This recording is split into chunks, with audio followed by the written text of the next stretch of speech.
बिस्मिल्लाहिर्रहमानिर्रहीम।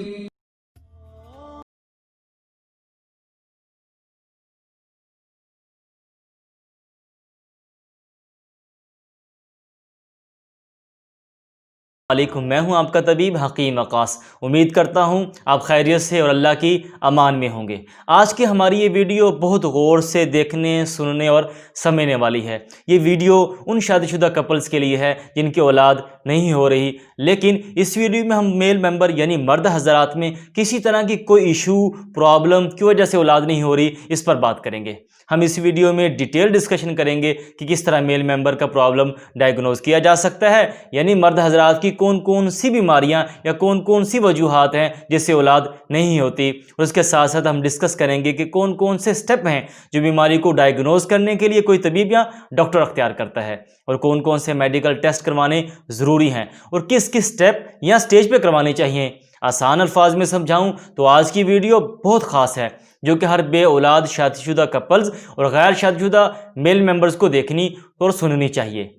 इससे बे औलादी के तमाम मसाइल डायग्नोज और इलाज का मुकम्मल तरीकाकार वाज़ेह हो जाएगा, और हर कपल्स को ट्रीटमेंट ट्रैक और प्रॉब्लम की लिस्ट के पहले से मालूम होगा, जिसकी वजह से कपल्स पहले से रेडी रहेंगे और ट्रीटमेंट ड्यूरेशन का भी आइडिया हो जाएगा इंशाअल्लाह। जी चलिए, अब हम अपने टॉपिक को स्टार्ट करते हैं। मैं अगेन रिपीट कर देता हूँ, ये वीडियो ख़ास तौर पर मर्द हजरात के मसाइल पर है जिसकी वजह से औलाद नहीं होती। इंशाअल्लाह फीमेल की मसाइल की वजह से जो औलाद नहीं होती, इस पर नेक्स्ट किसी वीडियो में बात करेंगे। सबसे पहले मैं मेल हजरात में पाई जाने वाली उन बीमारियों या मसाइल की बात करता हूँ जिसकी वजह से औलाद नहीं होती। उनमें नंबर 1 वेरिकोसील। मुख्तसरन बयान करता हूँ कि वेरिकोसील किस तरह की बीमारी है। वेरिकोसील टेस्टीज की एक बीमारी है जिसमें वेन्स स्वेल हो जाती हैं और उसमें सोजिश आ जाती है। ये टेस्टीज की कारकर्दगी और टेम्परेचर को मुतासर कर देते हैं। इसकी वजह से मर्द हजरात के स्पर्म काउंट और स्पर्म की परफॉर्मेंस, क्वालिटी और क्वांटिटी में तब्दीली वाक़या हो जाती है और साथ साथ कमी भी आती रहती है, और इसलिए वेरिकोसील वाले पेशेंट्स के औलाद होने के चांसेस कम रहते हैं। वेरिकोसील के डिफरेंट स्टेजेस हैं और स्टेज में स्पर्म काउंट डिफरेंट रहते हैं, और बाद स्टेजेस में वेरिकोसील में पेन होती है, बाद में बिल्कुल भी किसी तरह का एहसास तक नहीं होता।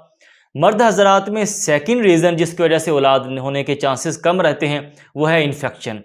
कुछ इन्फेक्शन स्पर्म की प्रोडक्शन और स्पर्म की क्वालिटी और क्वांटिटी पर असरअंदाज होते हैं, और बाज़ औक़ात इन्फेक्शन ब्लॉकेज, सोजिश, ज़ख़म, रेशे का सबब बनते हैं। इन्फेक्शन की वजह एपिडिडमस या ऑर्काइटिस यानी टेस्टीज की सोजिश और कुछ जिनसी तौर पर मुंतकिल होने वाले इन्फेक्शन है, जिसमें सुजाक, HIV भी शामिल हैं। और बहुत अहम बात, अगर इन्फेक्शन कंट्रोल से ज़्यादा हो जाए तो मुस्तकिल तौर पर बेऔलादी और टेस्टीज के डैमेज होने का सबब बन सकता है। दूसरी बात, हल्के या कंट्रोल इन्फेक्शन में ट्रीटमेंट और रिकवरी के बाद औलाद होने के चांसेस बहुत ज़्यादा रहते हैं अल्हम्दुलिल्लाह। थर्ड रीज़न जिसकी वजह से मर्द हजरात में औलाद होने के चांसेस कम रहते हैं वो है इजैकुलेशन यानी अंजाल के मसाइल। दूसरा, इसी में रेट्रोग्रेड इजैकुलेशन भी बेऔलादी की एक मेन वजह बनती है, जिसमें अंजाल या खराज के दौरान सीमस बाहर निकलने के बजाय मसाने की तरफ चले जाता है। रेट्रोग्रेड इजैकुलेशन होने की मुख्तलिफ वजूहात है, जिनमें ख़ास तौर पर काबिल ज़िक्र ज़ियाबितस यानी शुगर, रीढ़ की हड्डी की चोटें, बहुत ज़्यादा दवाओं का इस्तेमाल करना और मसाने, प्रोस्टेट या पेशाब के रास्ते की सर्जरी शामिल हैं। रिट्रोग्रेड इजैकुलेशन के रहते हुए औलाद होना मुमकिन नहीं, लेकिन जैसे ही इसका ट्रीटमेंट हो जाए तो औलाद होना मुमकिन है अल्हम्दुलिल्लाह और इंशाअल्लाह। लेकिन बाज़ औक़ात रीढ़ की हड्डी की चोट या किसी और बीमारी की वजह से जो मर्द हजरात सीमन खारिज नहीं कर पाते, लेकिन उनके जिस्म के अंदर स्पर्म रहते हैं, तो रिप्रोडक्टिव टेक्निक्स के ज़रिए से स्पर्म को निकाल कर औलाद के हसूल के लिए इस्तेमाल किया जा सकता है, यानी औलाद मुमकिन है अगर स्पर्म बॉडी में मौजूद हैं। फोर्थ रीज़न जिसकी वजह से मर्द हजरात में औलाद होने के चांसेस कम रहते हैं, उसमें एंटीबॉडीज़ जो स्पर्म पर अटैक करते हैं। एंटीस्पर्म एंटीबॉडीज़ मुदाफ़ती निज़ाम यानी इम्यून सिस्टम के सेल्स हैं जो गलती से स्पर्म को नुकसानदेह हमलावरों की शिनाख्त करते हैं और उनको ख़त्म करने की कोशिश करते हैं। अगर इनको कंट्रोल कर लिया जाए तो बआसानी ट्रीटमेंट और औलाद का हुसूल मुमकिन है अल्हम्दुलिल्लाह। फिफ्थ रीज़न ट्यूमर्स हैं, यानी कैंसर और गैर मामूली या गैर ज़रूरी ट्यूमर मर्द हज़रात के तौलीदी अज़ा को बराह रास्त मुतासिर कर सकते हैं। इन गुदूदों यानी ग्लैंड्स के ज़रिए जो तौलीद से मुतालिक हार्मोन्स को खारिज करते हैं, जैसे पिट्यूटरी ग्लैंड, या नामालूम वजूहात के ज़रिए कुछ मामलात में सर्जरी, रेडिएशन या ट्यूमर के इलाज के लिए कीमोथेरेपी से मर्दाना जरखेज़ी मुतासिर हो सकती है। Sixth reason undescended testicles. कुछ मर्दों में बच्चों की नशोनुमा यानी जब बच्चा माँ के पेट में होता है, इस दौरान एक या दोनों खुशिये यानी टेस्टिस पेट से थैली में उतरने में नाकाम हो जाते हैं, जिसमें आमतौर पर टेस्टिस होते हैं। अगर किसी मेल की टेस्टिस अपनी असल जगह पर नहीं है तो फर्टिलिटी के चांसेस बहुत कम रहते हैं।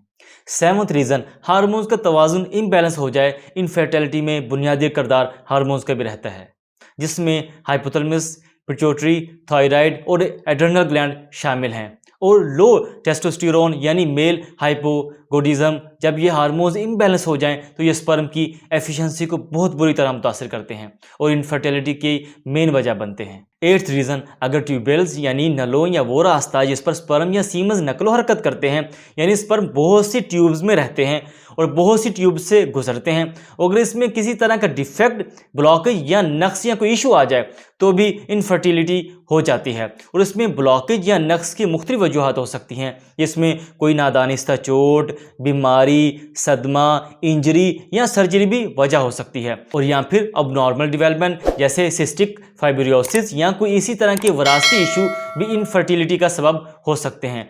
ब्लॉकेज भी किसी लेवल या स्टेज पर हो सकती है, या टेस्टीज में, ट्यूब्स में, या इन ट्यूब्स में जो टेस्टीज को ड्रेन करते हैं, या अंजाल यानी इजैकुलेशन वाले रास्ते, या फिर यूरिथ्रा में भी हो सकती है, जिससे औलाद होने के चांसेस कम रहते हैं। नाइन्थ रीज़न क्रोमोसोम डिफेक्ट हो, जिस मेल में मोरूसी डिसऑर्डर जैसे क्लाइनफिटर सिंड्रोम, इसमें एक मेल 2X और 1Y के साथ होता है, जो कि मर्द के तौलीदी अज़ा की गैर मामूली नशोनुमा का सबब बनता है, जबकि नॉर्मल मेल 1X और 1Y के साथ पैदा होता है।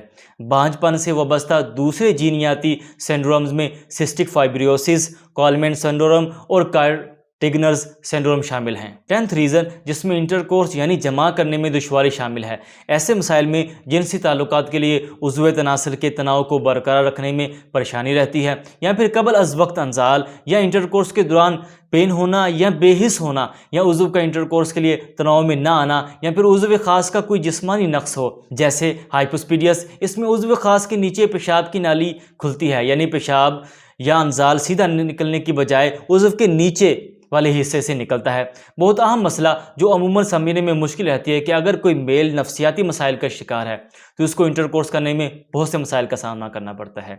और ऐसे मेल मेंबर जिनकी शादी रिश्तेदारों में हो, बाज़ औक़ात रिश्तेदारी की वजह से उनको जिनसी ताल्लुकात में परेशानी का सामना करना पड़ सकता है। ये तमाम मसाइल इंटरकोर्स से ताल्लुक़ रखते हैं और एक अहम सबब बन जाते हैं औलाद ना होने में। इनका इलाज सबसे पहले और लाजमी करें। 11th रीज़न सीलियाक डिजीज़ यानी मर्ज़ शिकम। ये बीमारी डाइजेस्टिव सिस्टम के ख़राब होने यानी डाइजेस्टिव सिस्टम के डिसऑर्डर है, जिसकी वजह ग्लूटीन यानी नाशास्ता या मावा हो सकता है। ये मेल इनफर्टिलिटी की वजह बन जाता है। अगर ग्लूटीन वाली डाइट को कंट्रोल और ट्रीटमेंट कर लिया जाए तो औलाद का हुसूल मुमकिन रहता है इंशाअल्लाह। 12th रीज़न कुछ मेडिसिन की ज़्यादती भी इनफर्टिलिटी का सबब बन जाती है, जैसे testosterone replacement therapy, anabolic steroid का मुद्दत तक इस्तेमाल, कैंसर की दवाएं और कीमियोथेरेपी, कुछ एंटी फंगल दवाएं, कुछ अल्सर की दवाएं और कुछ दूसरी दवाइयां स्पर्म की पैदावार को मुतासिर और ख़राब कर सकती हैं और मेल इनफर्टिलिटी को डैमेज करती हैं। लास्ट रीज़न सर्जरी, यानी अगर मेल पेशेंट ने पहले से कोई सर्जरी करवा रखी हो जो कि एजैकुलेशन यानी अंजाल के दौरान स्पर्म यानी मनी को जिस्म से बाहर निकलने से रोक सकती है, जैसे वेस्कोटोमी, एनग्यूनल हर्नियों की सर्जरी, स्क्रूटल यानी टेस्टीज की सर्जरी, प्रोस्टेट की सर्जरी और ऐसी सर्जरी जो टेस्टिकुलर या रेक्टल के कैंसर के लिए की जाती है, जिसमें बड़ी सतह पर अब्डोमिनल को चाक किया जाता है। ये तमाम सर्जरीज ज़रूरी नहीं कि इससे इनफर्टिलिटी हो जाए, लेकिन बाज़ औक़ात पेचीदा केसेस में सर्जरी इनफर्टिलिटी का सबब बन जाया करती है। इनके इलाज के लिए दोबारा भी सर्जरी की जा सकती है या फिर एपिडिडमस और टेस्टिस से डायरेक्ट भी स्पर्म को निकालकर औलाद के हुसूल के लिए इस्तेमाल किया जा सकता है। यहाँ एक बात बताता जाऊँ कि अगर सीमन में स्पर्म ना हो तो अमूमी तौर पर इसको एजोस्पर्मिया कहा जाता है, और अगर कुछ या लो स्पर्म हो तो इसको ओलिगोस्पर्मिया कहते हैं। लेकिन एजोस्पर्मिया और ओलिगोस्पर्मिया ऊपर वाली जितनी मेडिकल कंडीशन बताई किसी वजह से भी हो सकता है।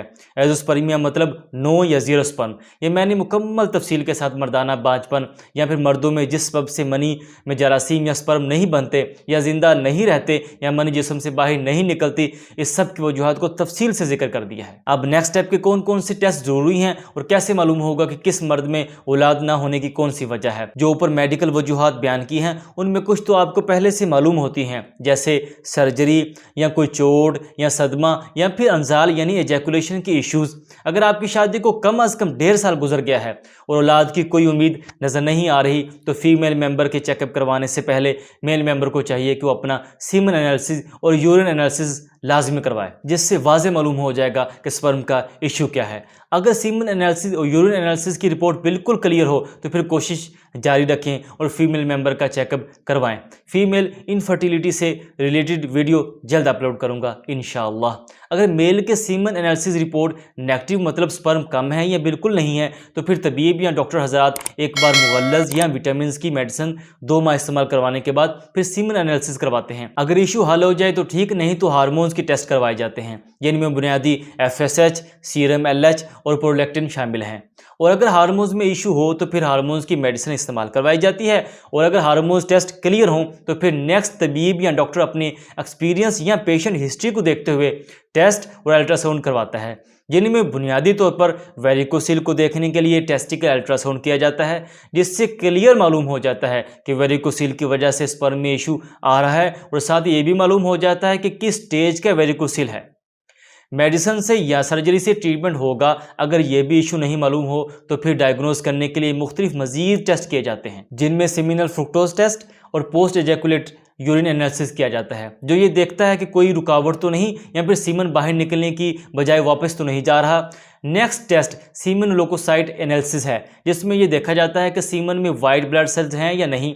इसके बाद नेक्स्ट टेस्ट जो पॉसिबल हो सकता है वो है एंटी स्पर्म एंटीबॉडीज़ टेस्ट, जो कि एंटीबॉडीज़ को चेक करता है कि आया इसकी वजह से इनफर्टिलिटी तो प्रोड्यूस नहीं हो रही। इसके बाद एक टेस्ट SPA है, मतलब स्पर्म पेनिट्रेशन ऐसे, जिससे ये क्लियर मालूम हो जाता है कि स्पर्म के अंदर सलाहियत है या नहीं औलाद पैदा करने की।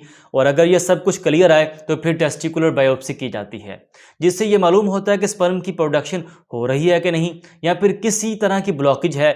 ये एक किस्म की स्मॉल सर्जरी है जिसमें टेस्टिस के ऊपर से झिल्ली को साइड पे किया जाता है और फिर प्रोसीजर किया जाता है। इसमें काफ़ी हद तक क्लियर हो जाता है कि टेस्टिस में स्पर्म है या ब्लॉकेज है। अगर ब्लॉकेज हो और वो डायग्नोज हो जाए तो सर्जरी या ट्रीटमेंट हो जाता है, और अगर ब्लॉकेज ना हो और स्पर्म ही ना मिले टेस्टिस में, या अगर मिले तो वो डेड हो, तो इसको डायग्नोज करने के लिए मुख्तलिफ मजीद टेस्ट किए जाते हैं, जिनमें वेसोग्राफी है जो ब्लॉकेज को तलाश करने के लिए किया जाता है। आखिरी टेस्ट बाज़ हालतों में ये पहले कर लिया जाता है और बाज़ हालतों में एंड में या बाज़ हालतों में किया ही नहीं जाता। ये जेनेटिक टेस्टिंग है। इसमें सिस्टिक फाइब्रोसिस मतलब इसमें कोई पैदाइशी नक्स हो उसको जाना जाता है और क्रोमोसोम के बारे में मालूम होता है। ये जितने टेस्ट मैंने बताए ज़रूरी नहीं कि तमाम के तमाम एक डॉक्टर करवाए, लेकिन इसमें जो समझने वाली बात है वो ये है कि अगर सीमन एनालिसिस में स्पर्म आ जाए तो फिर कुछ टेस्ट होंगे, और अगर सीमन एनालिसिस में स्पर्म ज़ीरो हो यानी एजोस्पर्मिया हो तो फिर बहुत से टेस्ट को स्किप करके अल्ट्रासाउंड और बायोप्सी की तरफ जाया जाता है। फिर जिस स्टेज पर जो प्रॉब्लम डायग्नोज हो उसके मुताबिक ट्रीटमेंट और सर्जरी की जाती है।